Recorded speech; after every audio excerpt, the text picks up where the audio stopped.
Bismillahirrahmanirrahim. Assalamualaikum warahmatullahi wabarakatuh. Selamat pagi anak-anakku sekalian. Selamat bertemu dengan Ibu ya. Untuk pertemuan sekarang, materi Ibu adalah wawasan wiyata mandala ya. Untuk itu, kita harus tahu dulu apa arti dan makna dari wawasan wiyata mandala. Wawasan yaitu suatu pandangan atau sikap yang mendalam terhadap suatu hakikat. Kalau wiyata yaitu pendidikan mandala. Tempat atau lingkungan wiyata mandala adalah sikap menghargai dan bertanggung jawab terhadap lingkungan sekolah sebagai tempat menuntut ilmu pengetahuan. Unsur-unsur wiyata mandala mencakup 1. Sekolah merupakan lingkungan pendidikan. Yang kedua, kepala sekolah mempunyai wewenang dan tanggung jawab penuh atas penyelenggaraan pendidikan dalam lingkungan pendidikan. Yang ketiga, antara guru dan orang tua siswa harus ada saling pengertian dan kerjasama erat untuk mengemban tugas pendidikan. Yang keempat, warga sekolah di dalam maupun di luar sekolah harus menunjang tinggi martabat dan citra guru. Yang kelima, sekolah harus bertumpu pada masyarakat sekitarnya dan mendukung antar warga. Kemudian yang kedua, sekolah dan fungsinya. Sekolah merupakan tempat penyelenggaraan PBM, menanamkan dan mengembangkan berbagai nilai, ilmu pengetahuan, teknologi, dan keterampilan. Sekolah merupakan lembaga pendidikan formal tempat berlangsungnya PBM untuk membina dan mengembangkan 1. Ilmu pengetahuan dan teknologi, 2. Pandangan hidup atau kepribadian, 3. Hubungan antara manusia dengan lingkungan atau manusia dengan Tuhannya, yang keempat, kemampuan berkarya. Yang ketiga, fungsi sekolah.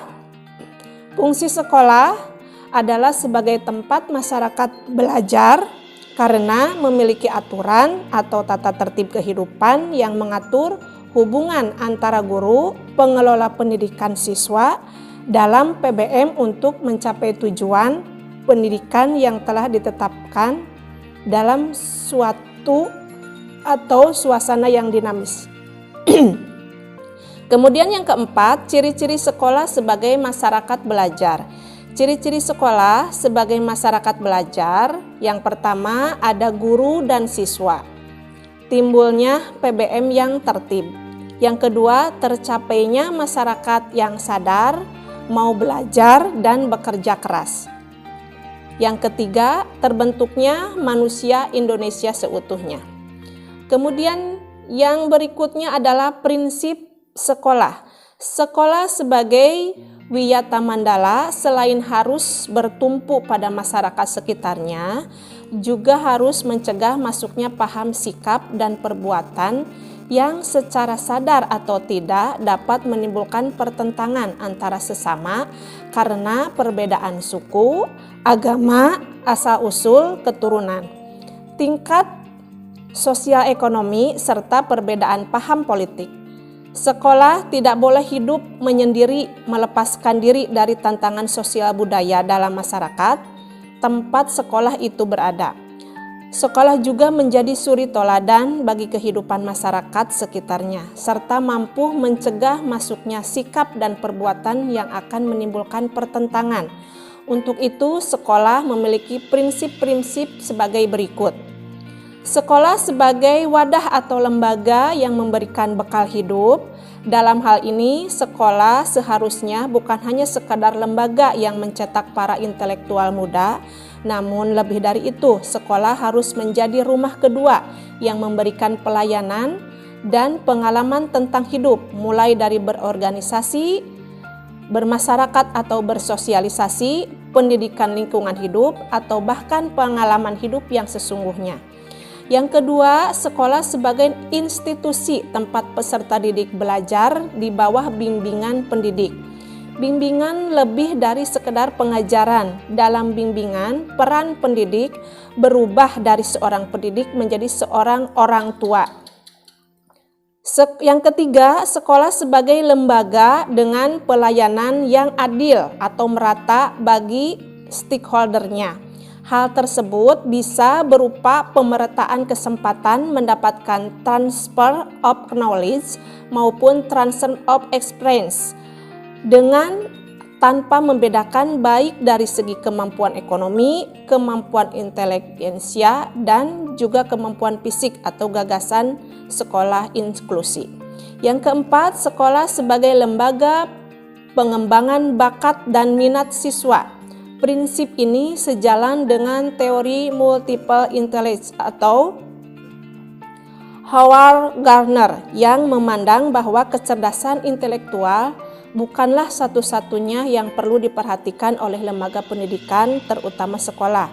Kemampuan bersosialisasi, kemampuan kinestik, kemampuan seni, dan kemampuan-kemampuan lainnya juga perlu diperhatikan secara seimbang. Yang kelima, sekolah sebagai lembaga pembinaan potensi di luar inteligensi. Peningkatan kemampuan intelektual, emosi maupun kemampuan-kemampuan lainnya mendapat perhatian yang seimbang. Yang keenam, sekolah harus memberikan perhatian serius untuk mengembangkan kemampuan emosional dan sosial maupun berkomunikasi dan berinteraksi, kemampuan bekerja sama dalam kelompok dan lain-lain. Yang ketujuh, sekolah sebagai wahana pengembangan sikap dan watak. Sikap sederhana, jujur, terbuka, penuh toleransi, rela berkomunikasi dan berinteraksi, ramah tamah dan bersahabat, cinta negara, cinta lingkungan, siap bantu-membantu khususnya kepada yang kurang beruntung, merupakan sikap dan watak yang perlu dibentuk dalam lingkungan sekolah. Yang kedelapan, sekolah sebagai wahana pendewasaan diri. Di dalam dunia yang berubah begitu cepat, salah satu kompetensi dasar yang harus dimiliki tiap peserta didik adalah kompetensi dasar belajar secara mandiri dengan proses pendewasaan yang diberikan di sekolah. Pendidik tidak lagi perlu menjejali pemikiran peserta didik dengan perintah. Lebih dari itu, peserta didik akan mendapatkan suatu yang jauh lebih besar ketika ia mencari dan mendapatkan apa yang ia butuhkan untuk hidupnya. Yang kesembilan, sekolah sebagai bagian dari masyarakat belajar atau learning society. Sekolah bukan hanya sebagai tempat pembelajaran bagi peserta didik, namun juga harus sekolah mampu menjadi pusat pembelajaran bagi masyarakat di lingkungan sekitar. Kemudian penggunaan sekolah. Sekolah sebagai suatu lembaga pendidikan yang diperuntukkan sebagai tempat proses kegiatan belajar mengajar, tidak diperbolehkan dijadikan sebagai tempat satu ajang promosi atau penjualan produk-produk perniagaan yang tidak berhubungan dengan pendidikan. Yang kedua, sekolah merupakan lingkungan bebas rokok bagi semua siswa. Yang ketiga, penyebaran aliran sesat atau penyebar luasan aliran agama tertentu yang bertentangan dengan undang-undang. Yang keempat, propaganda politik atau kampanye.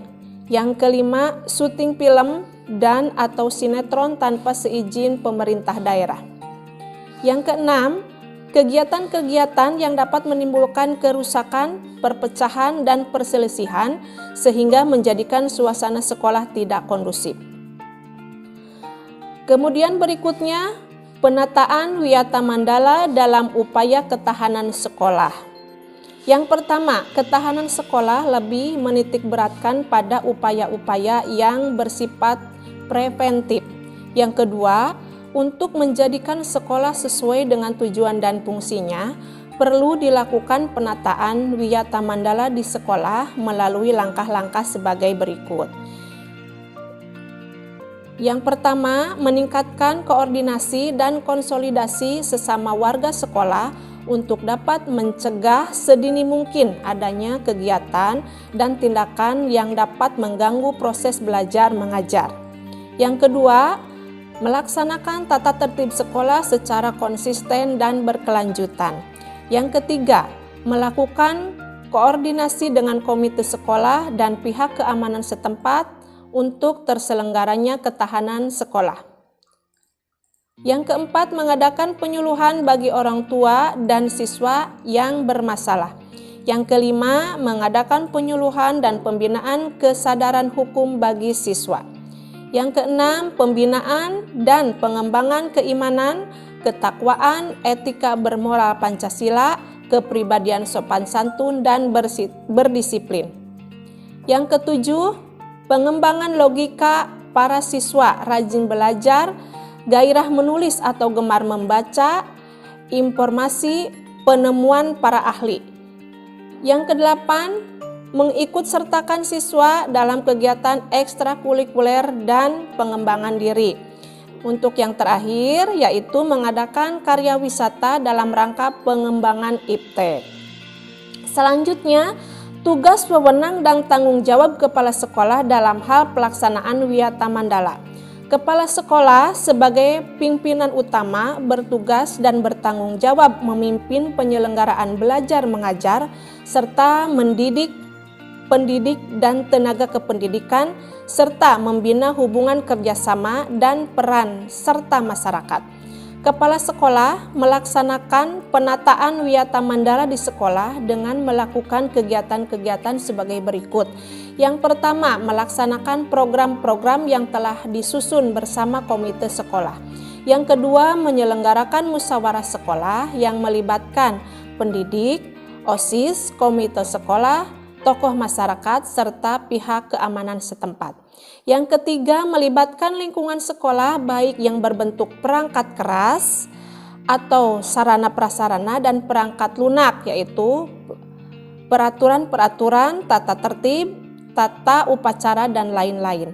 Yang keempat, mengadakan pertemuan baik rutin ataupun insidentil yang bersifat intern sekolah, yaitu kepala sekolah, pendidik, orang tua, dan siswa.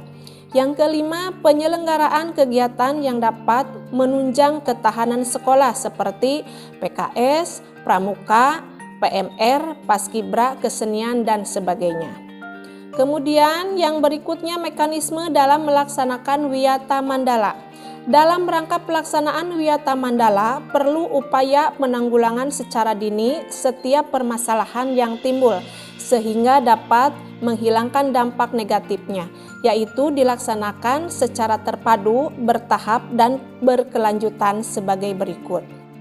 Yang pertama, tahap preventif, upaya untuk meniadakan peluang-peluang yang dapat memungkinkan terjadinya kasus-kasus negatif di sekolah, melalui antara lain memelihara sekolah dan lingkungan sekolah serta menciptakan kebersihan dan ketertiban agar siswa merasa nyaman dan menyenangkan dan tidak ada tempat tertentu yang dijadikan siswa untuk hal-hal yang negatif.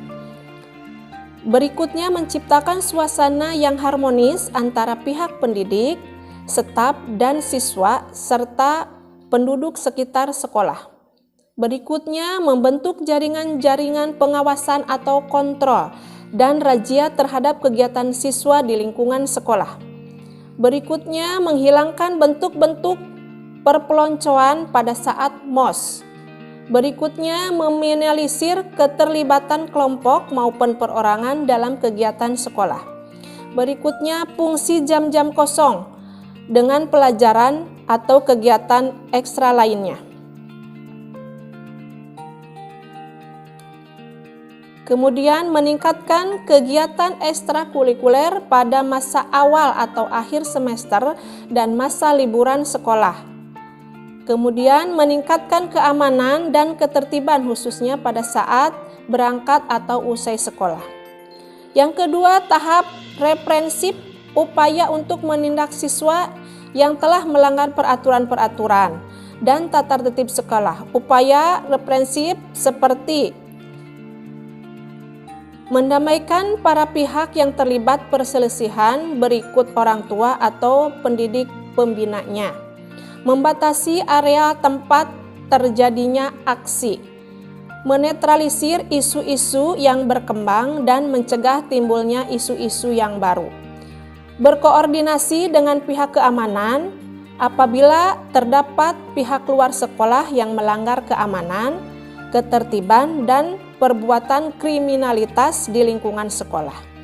Mengungkap lebih lanjut keterlibatan pihak luar sekolah atas kasus yang timbul dan menyelesaikan secara hukum. Mengikutsertakan para ahli untuk mendatangkan bimbingan dan penyuluhan, memberikan sanksi sesuai tata tertib yang berlaku. Demikian anak-anakku sekalian, itu merupakan materi yang telah Ibu sajikan.